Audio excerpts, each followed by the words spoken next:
Isang malaking katanungan na ngayon sa ating modernong panahon, uso pa ba ang bayani?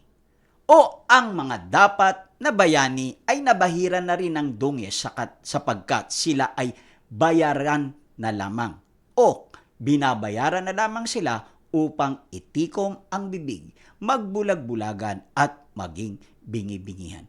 Yun ang isang pinakamalaking tanong, lalo na sa tinatawag nating kabilaan ang rally. Ang panawagan ay ikulong ang mga kurakot, ang iba naman mag-resign si Ferdinand Marcos Jr. Kanya-kanyang panawagan dahil ang bansa natin ay punong-puno na ng corruption.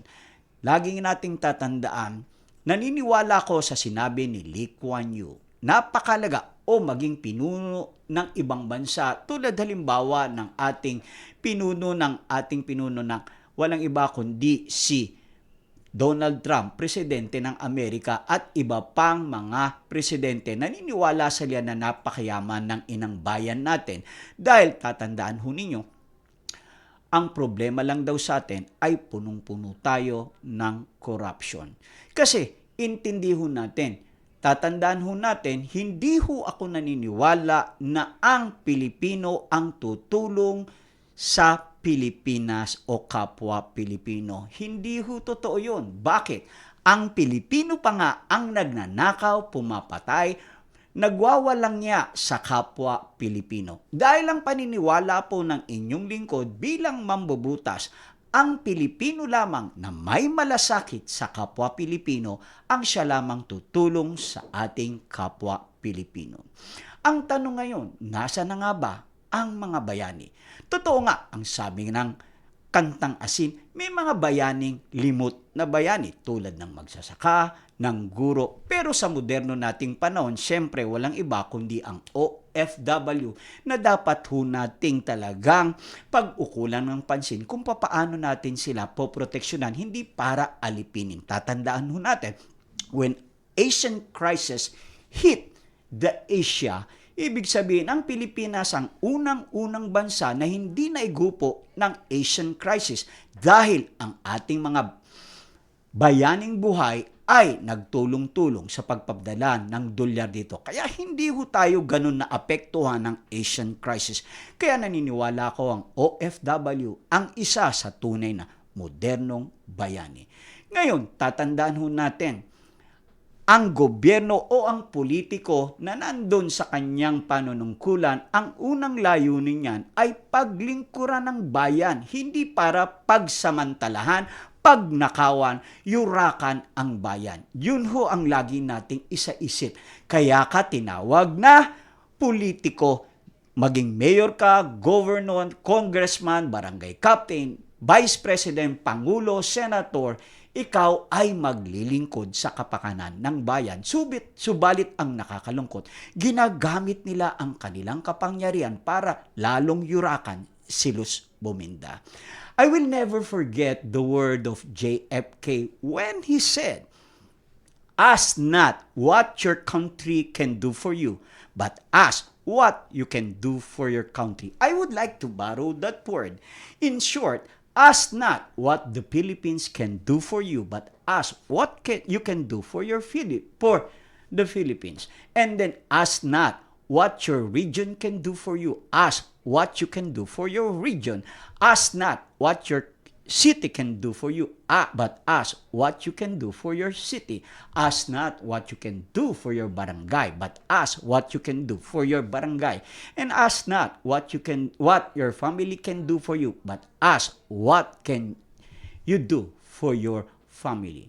Nung ako po ay aktivista pa, ang lagi naming litanya sa lansangan, bayan muna bago sarili. Pero hep hep hep, wait, tatandaan ho natin, paano ka makakatulong sa bayan kung ikaw mismo problema ng bayan? Parang katulad namin noon, high school pa lamang ako, nandun ako sa riot, medyo drug addict pa kami noon, pero nandun kami, aktivista kami. Dumating yung panahon, nagbago ang aking isipan, ang sabi ko, bakit hindi ko to baligtarin? Ako muna, bago bayan. Sa pandinig ng ibang tao, that is a selfish word. Pero para sa akin, that is not a selfish word.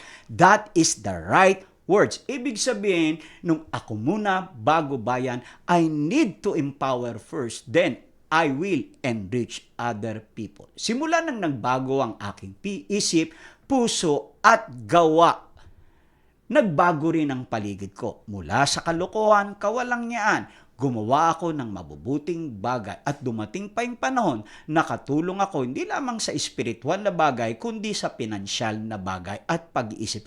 Hanggang ngayon, yun po ang aking misyon. And I believe, bawat isa sa atin, ikaw na nakikinig sa akin, tatandaan natin, ang sabi ni Matsushita Konosuke, isa po siyang dating yayo. More than 200 books ang naisulat sa kasaysayan nito. By the way, hindi po siya isang Kristiyano, kundi isa po siyang Buddhist. When he said, business is a divine calling. Ibig sabihin, ikaw man ay politiko, hindi politiko, karaniwang tao, meron tayong bawat panawagan na dapat nating tuparin. Importante yung makita natin yun. Ulitin ko, nakita niya ang business o ang businessman, entrepreneur, philanthropist ay isang bagay na banal na katawagan. Siyempre, ganun din ang pagiging politiko. Napaka-importante. Alam po ba ninyo, ang meron tayong mga tinatawag na limot na salita. Sa bansa natin, hindi natin kailangang maging katulad nila Andres Bonifacio, si Mabini at iba pa na mga bayani para maitanghalang kabayanihan. Kailangan lang naman natin ay maliliit na bagay na pwede nating gawin sa bawat isa. Nakakalimutan na natin ang salitang pasasalamat. Ang pakisuyo, ang tinatawag na pagtulong, ang malasakit, ang pagbabayanihan. Nakakalimutan na ho natin yun.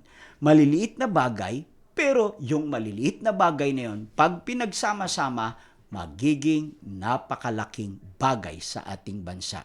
We need to understand, walang bansa na nagtagumpay o naging first world sila kung hindi sila nagsama-sama o naging makabayan, patriotic sila.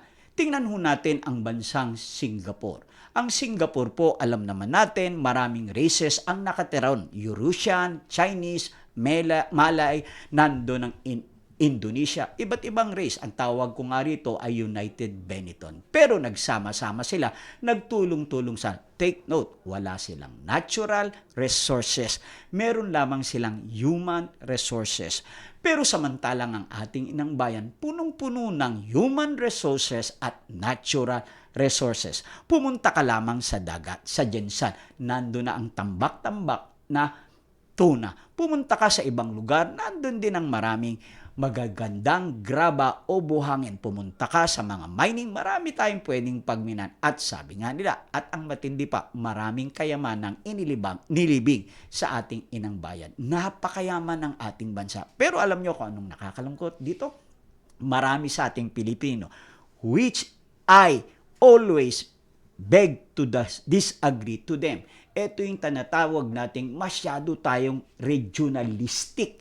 Pag sinabi, Ilocano ako, Bisaya ako, Batanggenyo ako. Ibig sabihin, mas minamahal talaga natin yung ating city o bayan kesa sa buong bansa. That is the one of the major problem here in the Philippines. Kanya-kanya. Kaya ang hirap pamunuan kung minsan ito. Kampihan, kumbaga saan, kalahi ko to, kaprobinsya ko to. Yun ang isa para sa akin na dapat wag nating isipin katulad ng Singapore. Iba't ibang bansa siba, iba't ibang life, pero nagsama-sama para sa ikaunlad ng kanilang, hindi lang ng bayan, ng kanilang bansa. Yun ang dapat nating isipin. Gaya ng sinabi ko, we need to be patriotic, katulad ng Korea, Japan, China, at iba pang bansa o ang Israel.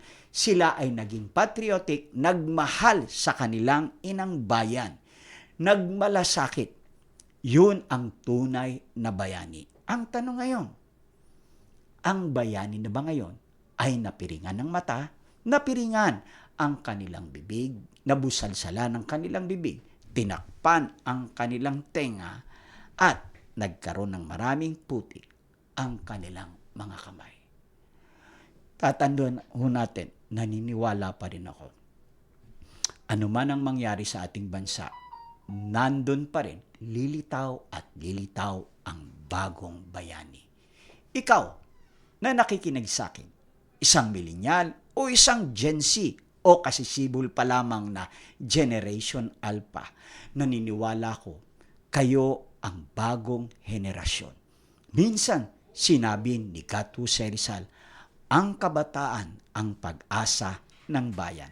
Pero paano magiging pag-asa ng bayan ang kabataan kung ang bayan na ito o ang kabataang ito ang ginagawa na lamang ay maglaro ng maglaro sa computer, manood ng FB, ng Netflix, batugan, hindi marunong sa bahay, puro bisyo, puro lakwatsa, masyadong emotional, wala na yung salitang loyalty. Paano sila magiging pag-asa ng bayan? Sabi ni Dr. Jose Rizal, kung siya'y mabubuhay lang muli, ang kabataang may malasakit lamang sa bayan, ang pag-asa ng bayan. Naniniwala ko sa kabila ang korupsyon, tatandaan ho natin, tanod pa lang sa atin, korap na. O ikaw mismong nakikinig sa akin, ng papel na ng opisina mo, inuuwi mo yung ballpen, papel, kape, lahat. Isa po yung uri ng korupsyon. Ibigay ang para kay Cesar at ibigay ang para sa Diyos at ibigay ang para sa taong bayan at ibigay din siyempre ang para sa meron hong mga limitasyon. Ang pagbabayani ho para sa akin, napakaganda ng awiting ng Juan de la Cruz sa bayan ni Juan. Ang sabi nga sa awiting yon, huwag magtaka kung meron kang makitang bahay na lumalakad sa iyong kalsada. Bayanihan, uso ang bayanihan. Minsan buhayin natin ang kulturang bayanihan na ibang moderno. Magbabayanihan tayo, magtutulungan, hindi para sa ikakaupuksa ng ating inang bayan, kung hindi para sa ikaunlad ng ating bayan. Kaya ang salita ay bayanihan, mga bayaning nagsama-sama o bayaning samahan. Nagsama-sama sila. Meron silang synergy, nag-convergence sila kung saan ang layunin lamang ay isa. Ano ba ang ibig sabihin ng bayanihan? Yung bahay ililipat sa isang magandang lugar. Sana ganun ang isipan nating mga Pilipino. Bawat isa mula dun sa nakasadakang buhay, lilipat sa bagong tahanan para siya umunlad. Hinga muna, hinga.